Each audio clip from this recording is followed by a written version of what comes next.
Welcome to the Thunderdome.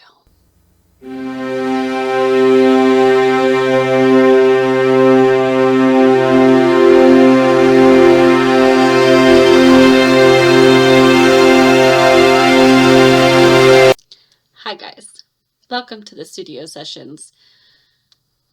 Boy, we've got a lot to talk about. Normally, I love holding my microphone in my hand, but I'm going to use this handy stand for this week's episode because we have a lot, and I have some notes I need to reference. So bear with me. If you guys see the mouse, if you if anything seems weird, just bear with me because I have some notes I need to reference and we have a lot to talk about. We are still in the Warner Brothers sale saga. I'm calling it a saga because more and more keeps unfolding. So this is not a one headline, oh, it got bought or is being bought. This has gotten bigger, and there's many facets of it. There's a lot that has happened since our last episode. A lot. And we're going to update on all of it and talk through all of it. So buckle in for a longer episode too.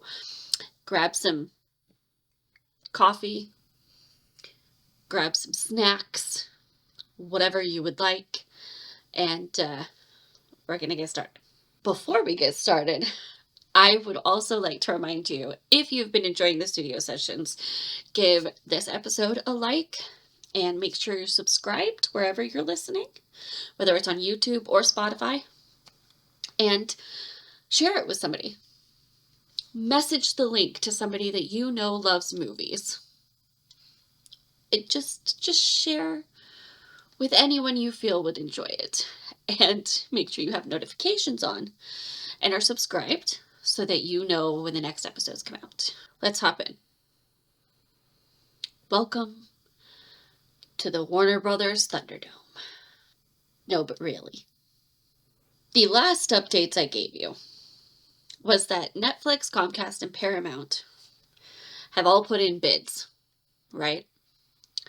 That they were about to give their final bids, and at some point, probably soon, we were going to hear what came of it. Owen heard we did. Because on Friday of this last week, Netflix announced that they were buying Warner Brothers. Just the studio and the streamers. So just the studio and HBO Max. However, that was priced at, let me refer to my notes to make sure I get it accurate. They offered a value of $27.75 per share, equating to $82.7 billion to acquire Warner Brothers. They also have stipulations where the deal depends on Warner Brothers splitting off its Discovery Edition, basically the TV network side of everything that Netflix does not want. And of course, it makes sense, right? We talked about that, why it would make sense that Netflix would only be interested in the studio and streamers. However, this is expected to happen in Q3 of 2026. So Q3 of next year, towards the end of next year is when it would be expected to split. And there is some expectation that the deal could close within 12 to 18 months after that, after things were separated. So ideally, this would take 2 years. If nothing else holds it up any longer than that. Get into other details also, but this is dependent on the shareholder votes and regulatory approvals. That's what happened on Friday. Netflix announced this. There was lots of reaction. Lots and lots of reaction, both from Paramount, David Ellison and Paramount, and Hollywood in general. Like, Wall Street is just excited about this, right? Like, this is good for everybody as far as the shareholders go. It only benefits those people, really. So, everybody in Hollywood was nervous, and they expressed that. Some of the unions, so the Writers Guild, the Directors Guild, I think even SAG-AFTRA put out a statement. They all put out statements saying they were concerned, and most of them said they were reaching out to Netflix to express and discuss their concerns and start a conversation for what their plans were and what they intended. And David Ellison did a lot of calling people out, did a lot of being upset and making an argument that their offer was better because it was valued more, because it was for the whole company, which is interesting. We'll get into that. But that was the reaction. Lots of different people, whether it was as an individual, like different actors coming out and commenting on it, um, directors, producers, lots of people had remarks about it. And it was very evident people were worried. Well, hold that thought, because as reported in NPR and multiple other outlets, news reports, we're all over this. I think this has been probably the biggest business merger that's gotten attention maybe ever. Like, I don't know if another business merger has gotten this much attention. Paramount Skydance merger didn't get that much attention. This has gotten like all of the attention. According to the article on NPR announcing this, it's titled, "Not So Fast, Netflix. Paramount launches hostile bid for Warner Brothers Discovery." It's by David Folkenflik. I hope I'm saying his last name right. So, Paramount said, hold on, we're not done yet. And they put in a hostile bid for Warner Brothers. Now, I didn't necessarily, I had heard that term, a hostile bid, before. I didn't know the nuances of it and like the technicalities of what that meant until I researched more and heard more because of this situation and like was like, what does that even mean? So here's where we're at. Paramount Global has sweetened its offer. This is their article, the NPR article, has sweetened its offer to acquire Warner by a bunch, offering an all-cash deal valued at $108 billion to take over the parent company of HBO, Warner Brothers Studios, and CNN, among other notable properties. So Paramount is still saying we'll buy all of it. You don't have to do the split. You don't have to do that part of it. We will buy everything. And theirs was at $30 a share, which equates to $108 billion. Now, there's nuance to this because the two deals are different. Netflix is offering $27.75 per share, $83 billion, just for the studios and streamers, not the whole company. Paramount is offering $2.25 more a share just to add the rest of it. Paramount's argument, the case they're making, is our deal is better. Cash value wise, we are paying more than Netflix, right? But they're also buying more than Netflix. So you have to, and this is the nuance I've been hearing over this, to compare these two deals, you have to basically determine how much per share would that spin-off organization be. Because the whole plan originally was They were splitting off Discovery Global. They were splitting off all the TV stuff. And that company has to be valued to really compare the two deals, because that will determine whether Paramount's gives more value or Netflix's gives more value. Because Netflix is saying, that's going to be worth more. Ours is worth more because we're not buying that, and that's worth more a share than you're giving them.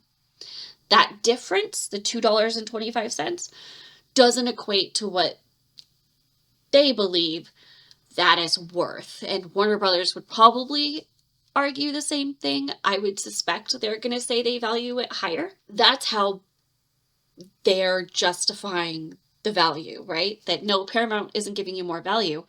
They're devaluing the TV. And that's how they get to that. So, this is where it gets interesting, because it's now a hostile bid. The shareholders have to vote.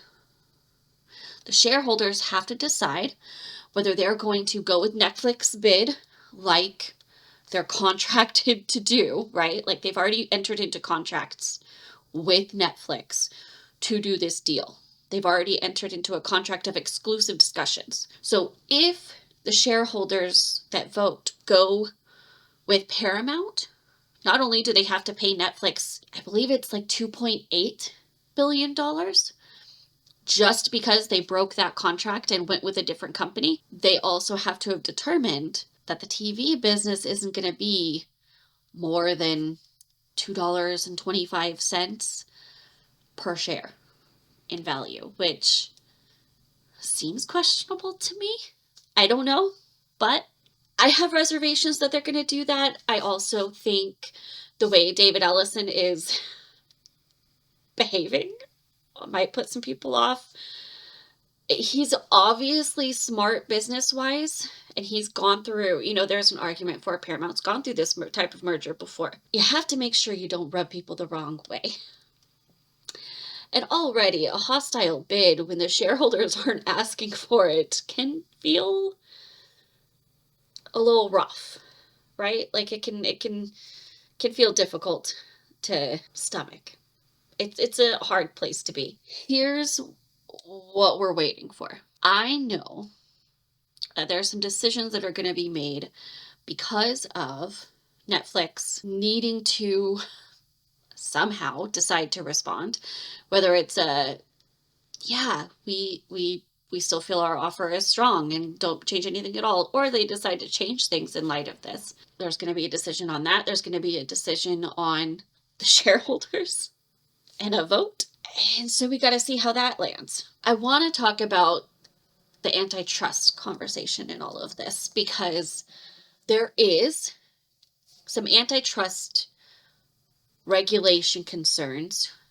People put that heavily more on Netflix than Paramount, but Netflix is not a traditional studio. Warner Brothers does theatrical release. Netflix does not. Not that they have never, but that is not a standard practice of theirs, right? It's not a part of their business structure, is not theatrical release and distribution. That's not a part of their business structure. I think there's probably some arguments on the Paramount side with they're a much smaller company. It would be a smaller piece of the pie together than Netflix, which is the concern on the Netflix side, is they're so much bigger. There's two sides to the argument. I think separation of that is going to be more important than size in my guess, but we'll see how that plays out.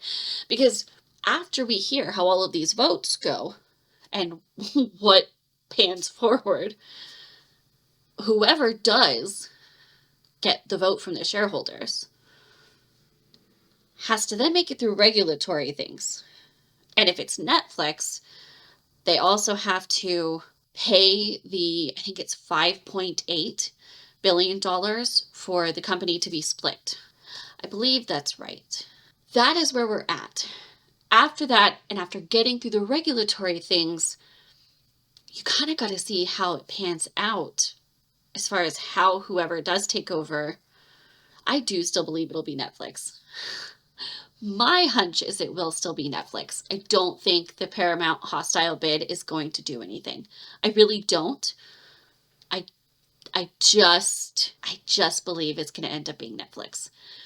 And so that has some things we need to see how that happens also. With either company, you have the antitrust concerns, but also the how are they going to handle the Warner Brothers side of things? Because the concern with Paramount is, are they just going to absorb it? And so everything's labeled Paramount now, and Warner Brothers like completely disappears and it's just melded in, right? I think that's more likely for Paramount to do than keep anything labeled Warner Brothers. If it's Netflix, there's concern for theatrical release. They have already come out and said they have legally promised to follow through on all of the current contracts, right?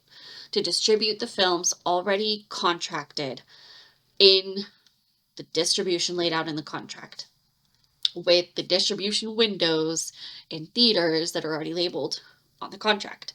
Initially, there was comments from Ted Sarandos, Netflix CEO, that they could shorten things, like it could gradually get smaller, the theatrical windows. And so that'll be interesting to see. But there also was, in statements he made in response, not in response to the Paramount hostile bid, but the just general response from Hollywood being concerned, that he made this statement. I think the quote was, "We are a movie business," or "we are in the theater business," or something like that. Basically insinuating, I'm not going to completely abandon it. The concern is he will let it peter off to gradually get to the point where, yeah, everything's just on Netflix or HBO Max and nothing is being put into theaters from either place now. To where it's so shrunk down that it then just completely ceases to exist and there's no theatrical release at all. That's the concern. I think one of the biggest arguments that I heard was that he's not paying as much as he is for Warner Brothers to completely lose the Warner, like he's not paying that just for IP.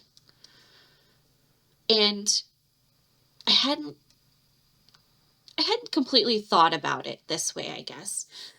But it's a large amount just to pay for IP, right? And I had wondered how the label Warner Brothers, like the name, the brand would be handled, because it's iconic. It's iconic in a lot of ways. And I truly hope that he does see that value there. See the 100 years history, see the founding studio of Hollywood. One that was very, very a part of moving to sound from the silent era, like historic studio. And that gives him pause for just completely morphing and shutting things down. I hope so. I hope he sees that value. I also think this could be the way that Hollywood finds forward to find the sweet spot between traditional cinema and streaming. Between the idea of going to the movie theater and streaming. That connection has not been fluid yet. There's been a lot of different ways it's being tried, a lot of different variations of trying to make them work together that have happened. That sweet spot with it, where it's really successful, has not been made yet. Anybody that is excited about streaming is worried about the future of the theaters. And anybody that's holding on to that epicness that is a theatrical experience is leery and honestly scared of streaming and contributing to it, just contributing to the death of movie theaters. And so finding the way they can meld and work together, not in contrast, not one or the other, not fighting each other, but working together. Let's leave the Thunderdome for just a second. I want to talk to you about gift giving this year. It's the holiday time. We're buying gifts for people. I have trouble predicting what people would like sometimes. I feel like everybody loves a good story. What I wanted to share today was the opportunity to give the gift of story through Butterfly Entertainment. We have launched gift cards on our website where you can give a gift card to a loved one to be able to support Turner Syndrome awareness, support the sharing of Turner Syndrome stories, and just stories in general, and give the gift of story. Every purchase, every share, every membership plan paid for, every merch item bought, every time somebody purchases or rents Like a Butterfly, you are helping support us tell stories and tell important stories. Turner Syndrome stories, stories that impact people, and that is a really great feeling.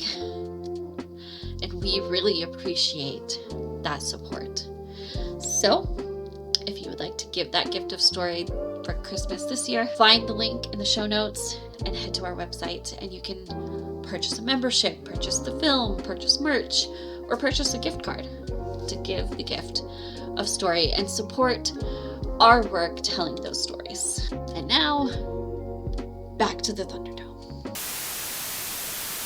Could be the way forward and could help address a lot of the issues facing Hollywood right now. It could kind of start to bridge some of that distance from the creators and the audience that non-traditional media now addresses better. I think that's important.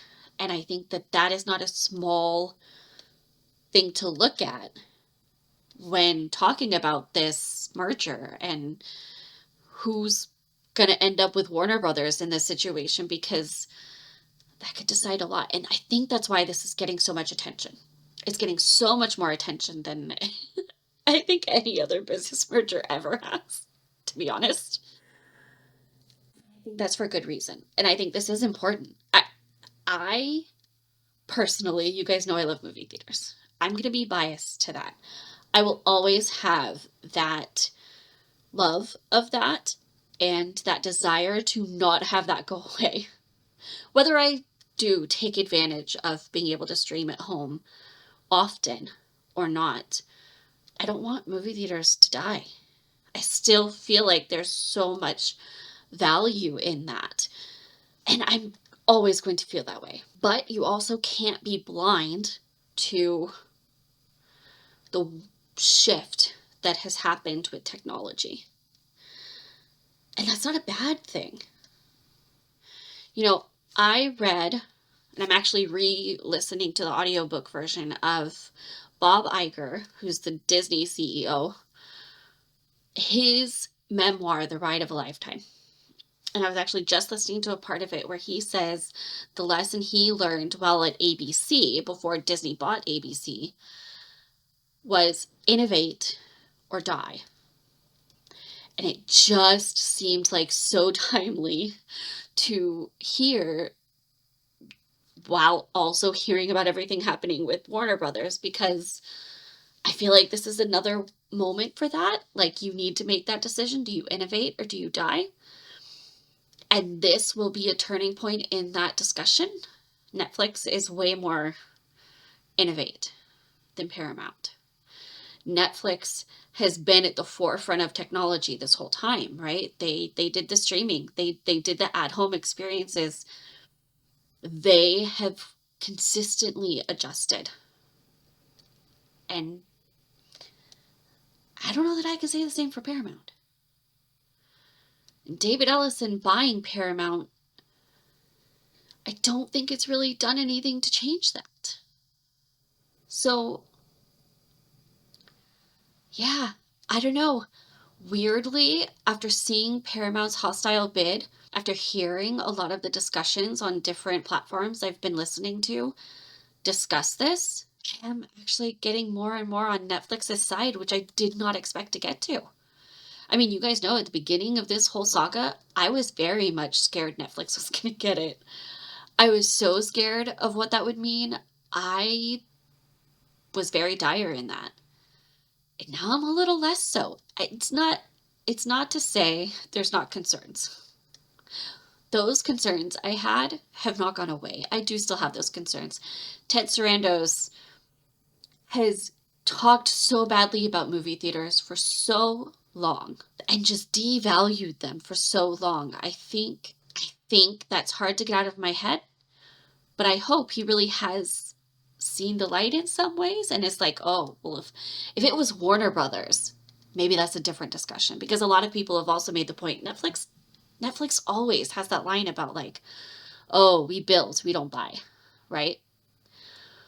But now they are. So what is it about this situation that's different? That's making them have that desire where they had none before. Warner Brothers is special. It's a special studio. And I think not only that, but there is still a love for a lot of Warner Brothers content they put out. Still current content. I mean, they're working on the Harry Potter TV show right now, which every Harry Potter fan is keeping track of, right? Like, there's so much good they're still doing, and that gets a lot of people excited, and part of that is theaters. So I hope it is that he's seen the light on that a little bit. He's seen that Warner Brothers is a special situation where maybe, I heard someone suggest they would keep it separate to still have Netflix movies and shows only go to Netflix, but they'd keep HBO and Warner Brothers making theirs under those brands and releasing the same way. And then when it goes to streaming, it also goes to Netflix. It's a good thought of how they could try to work together and find that sweet spot. I didn't expect to be on Netflix's site with this. I really didn't. You guys know I've said it multiple times. That has surprised me over the last few days, watching these things, reading the articles, listening to stuff on it. Like, that really surprised me because I'm landing much more on Netflix's side than I ever anticipated. And I've never had anything against Netflix, right? But I had major concerns in the beginning because of how they treat certain parts of the industry, you know? And so I did not think I'd ever have well, I don't know. Out of these two, I do think Netflix is the healthier option for the overall industry, to be honest now, from what I've researched. So that's where I land right now. Is we've got to see what happens with the shareholder votes and then regulations. Most interesting part now that we wait for is the shareholders' response to the hostile bid. That will tell us the next steps, and that'll be interesting to see. So that's where we're at with all of that. I had so much else lined out to do an update. I'm like, oh my gosh, Netflix got it. What's going to happen when they have it? And now I'm like, oh, well, what's going to happen at all? Because now all of this has happened. It'll be interesting as ever. Never ending saga still. We'll see. It's going to be something that plays out over probably 2 or 3 years. I mean, obviously, this front part right now is going to be a lot of major things, and then it'll kind of go up and down with if anything really exciting is happening with it as it goes through the slower process of the courts and all of that. So, oh my gosh, you guys. Okay, so I went to a Christmas party and I just got back and there's updates. There's statements made that we need to talk about that I want to share. And I will link articles where you can find this. But first of all, on Paramount's argument for their offer, they believe, to quote David Ellison, our public offer provides superior value and a more certain and quicker path to completion, making the argument that they have an easier time getting over the regulatory hurdles than Netflix would. There's also WBD shareholders deserve an opportunity to consider our superior all-cash offer for their shares in the entire company. So again, appealing to the value.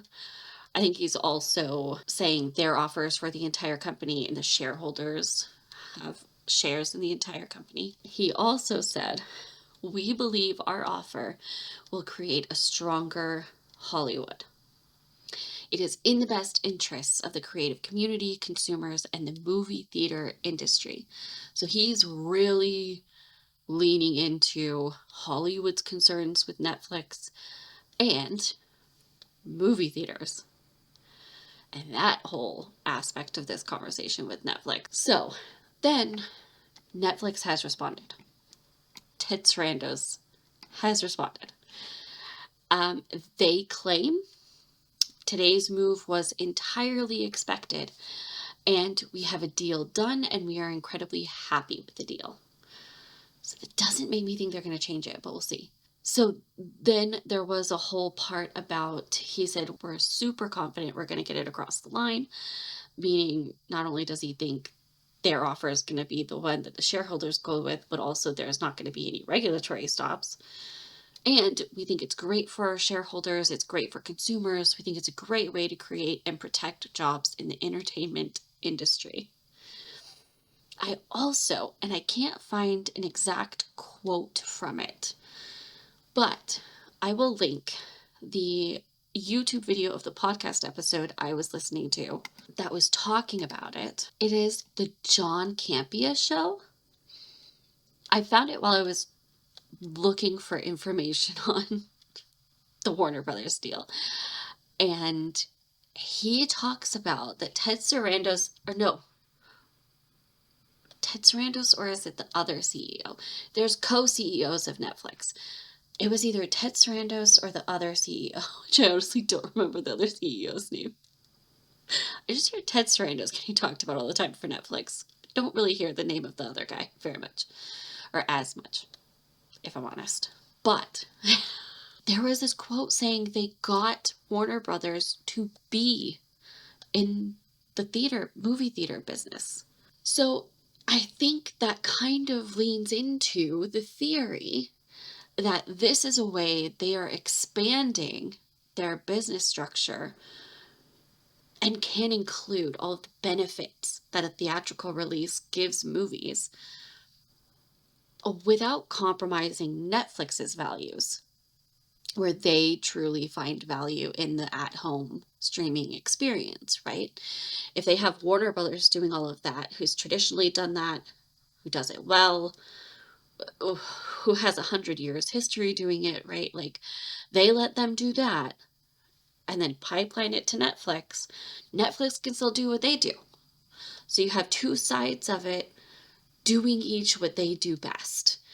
And one's a theatrical side, one's a streaming only side, and one feeds the other, right? Like, it seems like the quotes that I heard from him lean in that direction, where they kind of themselves made the argument, like, why would we pay this much just for IP? We didn't just want the content. We wanted the theatrical studio business. So that, again, shockingly leaves me, one, feeling better at the prospect of it being Netflix, and two, kind of feeling like Netflix is the healthier option for the industry, right? Like, Netflix has been much better at innovating than Paramount. And what the industry needs right now is innovation. And so if Netflix is seeing that value, they may actually use that and innovate and good things for the industry itself. to revitalize it could come out of it. So I wanted to talk about those. I feel like it's important updates. Not only is Paramount like going scorched earth against Netflix, like total scorched earth against Netflix, but Netflix is kind of just chilling. Like they're like, we're very confident in our offer and in the deal that we have. And we're very confident it'll all work out. They're not stressing. Or at least they're not showing they are, if they are. So I don't think they're gonna adjust at all. It doesn't seem like they're gonna budge. Right now, they're just leaning into confidence in what they have in contract. So we'll see. We'll see how all this goes. That may be the better play with shareholders. That may come off more appealing than David Ellison throwing hissy fits over it. It might. It just might. So that's where we're at. And once again, the never-ending saga. So, this ain't the end, but we'll see. I will leave the NPR article linked below. I will also put links to the dailies, the Town podcast with Matt Bellany. There's episodes that he's been talking about this that have been very, very helpful for me. I hope that helps you guys in your own research and understanding of this whole situation. So I will link all of those in the show notes below. So make sure to check that. And I would love to hear your thoughts. I think the most interesting part of this is what it will do to content. What will it do? How will it potentially change the movies and the TV shows that we get? And that affects all of us, not just those interested in the behind the scenes, not just us interested in how they're made, but anybody that watches movies and TV, which is like everybody. It affects everything in that regard because it could affect what you see. Your favorite TV show, how will you be able to find it? Will it still be made? Will it still be continued? And what about movies? How are you going to find them and see them? And what will still be made? Those are major questions that this could impact significantly. So, for the better or worse of Hollywood, we'll see how all this plays out. Let me know your thoughts. As always, make sure that you are subscribed for updates. I'll keep you guys updated on what happens. And I hope this was helpful. I will talk to you guys next week with, I don't know, I have plans, but who knows what'll happen now, because I had other plans for today's episode. So, we'll see. I'll talk to you then. Bye! The Studio Sessions is a Butterfly Entertainment production. You can keep up with all of our podcasts, YouTube videos, films, and other projects on our Instagram page. We are at Butterfly Entertainment Group. Thanks for listening.